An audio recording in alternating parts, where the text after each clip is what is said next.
Kilala ko first. Ay, ako sa inyo. Ako po si Sister Teresa. Magandang tanghali po sa ating lahat. Sorry Lord, nakalimutan ko pala. Bago pa ako umuwi ng Pilipinas, mayroon pa akong sabi kay Lord na pagbalik ko Lord, magpapasalamat ako sa iyo. Bago pa ako umuwi nung May, 2 weeks po nakabook yung ticket ko. After 1 week po, nagkaroon kami ng sakit ng magkapatid. Una pa ako nag-test at COVID positive po. So, sabi ko, Lord, uuwi ako sa next week. Tapos, positive ako ngayon. Tapos sabi ng kapatid ko, sabi niya, paano na lang yan? Sabi ko, tumahimik ka lang. Sabi ko, huwag mong sabihin. Manalangin tayo. Sabi ko yung gano'n.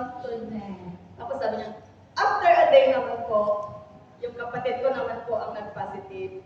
So nagkasunod po kaming dalawa. Sabi niya, paano sabi niya pag naihawa natin ito sa kanila? Sabi niya, Lord, hindi ba ako makaka-uwi dito? Sabi ko ng gano'n. So, sinabi ko sa ating brother husband na positive kami dalawa ng kapatid ko. Tapos, napakahirap nga po talagang magka-COVID kasi yung talagang parang na-cross ka na talaga sa ground na malalagot yung hininga mo. So, nandun na yung halos nasa 6 degrees po yung pakiramdam mo. Tumutulo yung sipon mo, nilalagkat ka, tapos wala ka ng lakas, nauubos na yung lakas mo na parang talagang bibigay na talaga yung katawan mo. Pero salamat sa lakas na kaloob ni Yahweh El Shaddai. Mabuti na lang, nagpapunta si sister kanina, naalala ko tuloy. Tapos, sabi ko sa brother husband ko, sabi ko, araw-araw sabi ko, positive pa rin kami ni kapatid. Sabi ko ng gano'n, sabi niya, pikit mo mata mo, manalangin tayo. At thank you, Lord. 2 days po before my flight sa Pilipinas, negative na po kami. Pag nanalo tayo, hindi tayo pababayaan. Amen po. Sino pa po ang pinagpala dyan? Huwag kayong mahiya. Brother Jeffrey. Si Brother. Kung wala na po, gusto magpapatulak, sister. Sir, Sunday po. Yay! Amen. Isang mo daw. Ito na po. Pakilala ko kung anong pangalan si Pinagpalang araw po sa ating Diyos na buhay at sa ating pong lahat. Gusto ko lang po i-share kasi ang lesson po natin for today is about dun sa Canaanites. May anak po nila. Gusto ko lang i-share po yun yung about po sa akin at yung sa anak ko. Yung 2018 po, invite po kami ng Macau chapter to celebrate the 25th anniversary ng Macau po. Kasi nag-pep squad po kami dati. Yes po. Isa po ako sa nag-i-stand yung na-habis po. Yun po, 1 week before po nung punta po namin doon, nagkaroon po ako ng test po. Na-test po ako nung Sunday po nung nagpa-practice kami, nag-message po yung mama ko, na sabi niya, yung anak mo daw po is may dengue. Bali, ano po yun, 41 yung niya, dinala po sa ospital. Hindi ko siya tinatanggap ko sa pinakabayan po namin. So, hindi ko nadala siya ng Malolos. So, 1 week po na yun, sabi ko, talagang nandun yung bilang tao pa rin po. Kahit na i-dagat po natin sa kamay ni Lord, nandun po yung bilang tao na nandun pa rin yung pag-aalala po bilang magulang. So, nandun po yung testing ko na uuwi ba ako or hindi. Kasi sabi din ng amo ko na uuwi ka ba? Kasi within 1 week po na yun, talagang every days po, bumababa po talaga yung favorites niya. Tsaka isa po din siya sa dati yung natulungan po siya dati na hindi dapat itulong sa bata. Yung dati na antas maraming namamatay. So talagang napaka-critical niya. So nandun na po yung magsa-Sunday na po, sabi ko Kasi parang, nung kausap ko yung anak ko, sabi niya, Mama, ayoko na. Kasi everyday, masakit yung laging everyday kinukunan ka ng dugo. Nandun yung parang, nanghihatan ako na gusto ko umuwi. Pero sabi ko, hinawakan ko yung faith ko sa Lord na, Lord, alam ko, nagagamitin mo ako sa Lord for your name. Kaya nagtitiwala ako. Kung gusto ko nagtitiwala sa inyo na ang pagpunta ko po ng Macau ay may gagawin kayo isang malaking tulong. So, nung Sabado po yun ng gabi bago mag-Sunday, talagang nag-pray po ako na sabi ko, Lord, panghahawakan ko yung pangako ko na ang lingkod ko, hindi mo babayaan sa po ng kanyang sabayan. Kaya, nung dati po, nung pagpunta ko ng Macau, nung Saturday po, hindi ko tumatawag yung mama ko. Tapos, nung gabi na, nag-aantay ako ng tawag. Hanggang sa talagang late na, tumawag na siya. Sabi niya, anak, sabi niya, nasa bahay na kami. Glory to God, talagang magaling na po yung anak ko. Kasi pag, syempre malaking gastusin, 1 week sa hospital, pero lumawas po sila na wala kaming binayaran. Thank you, Lord. Yung bayan ng malolo sa amin, ang sasakyan po namin ay libre. May nag-provide po para iuwi ko yung mama ko at saka yung anak ko sa amin. Lord, Sabi namin tandayin mga sis, ano ang mga patulong na inawak natin. Sino pa po? Kapag ang Diyos ay nasa gitna ng ating pagsasama, sa gitna ng ating buhay, lahat po ay posible. Amen. Sino pa po ang pinapalad dyan? Ako. Oh, sige.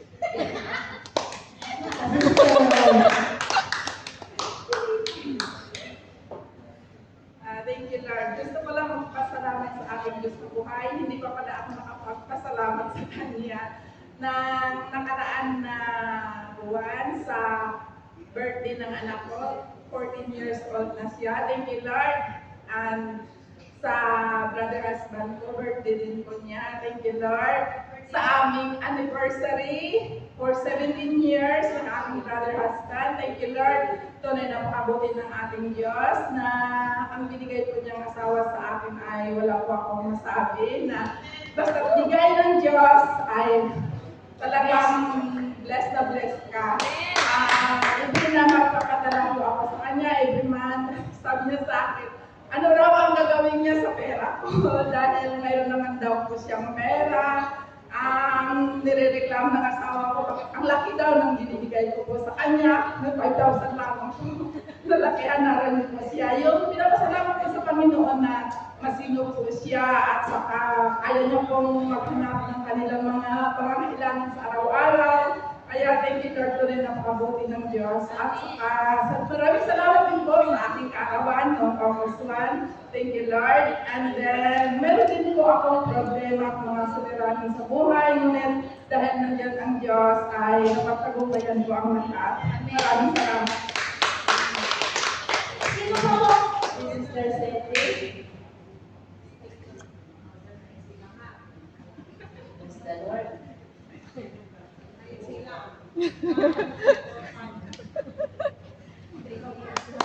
So, malakas na palakpak.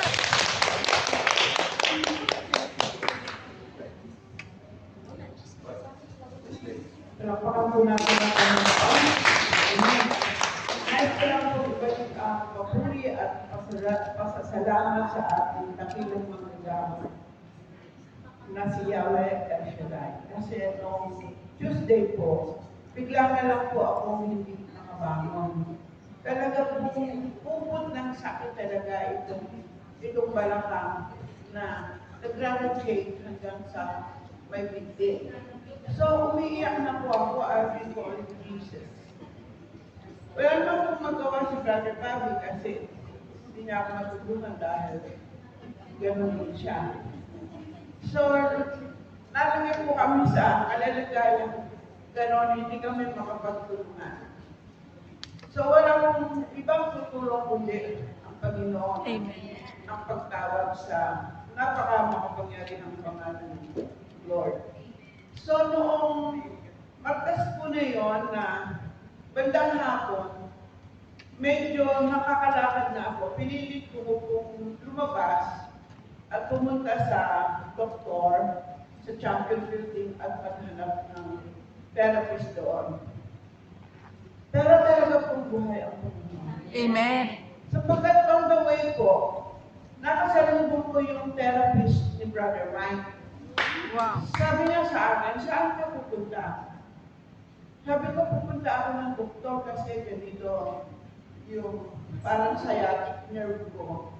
Is na-hurt ko. Hindi ko alam kung paano. Basta, hindi na lang ako makabangon kanina ng umaga. And then sabi ko niya, huwag ka nang pumunta kasi sayang lang ang pera. Ang ituturo lang sa iyo, hindi ka bibigyan ng gamot. Tuturuan ka lang ng exercise. So yung mga exercises na yun is ganito. I-google mo at makikita mo roon at yun lang ang gawin mo. In few days, gagaling na yan. So talagang napakabuti po ng Diyos.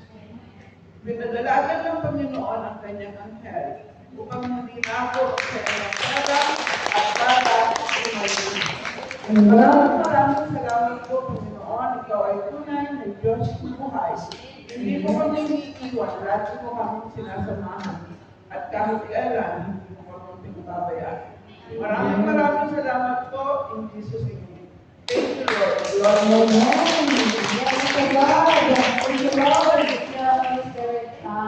Bago po ang lahat, pinasalamatan namin mula Monday hanggang Sunday sa pagsuporta ng Southern Road. Maraming salamat para ng Diyos magbabalik sa inyo ng siksik, liglig at kumahapag. Dadako na tayo sa worship Sister Marisa, sa pagpupunan ni Sister Telma Bruno, at pamunahan ng Gospel Music Ministry, Hong Kong. Sa pamunahan din tayo ng prayer, Sister Sonia Tabayon.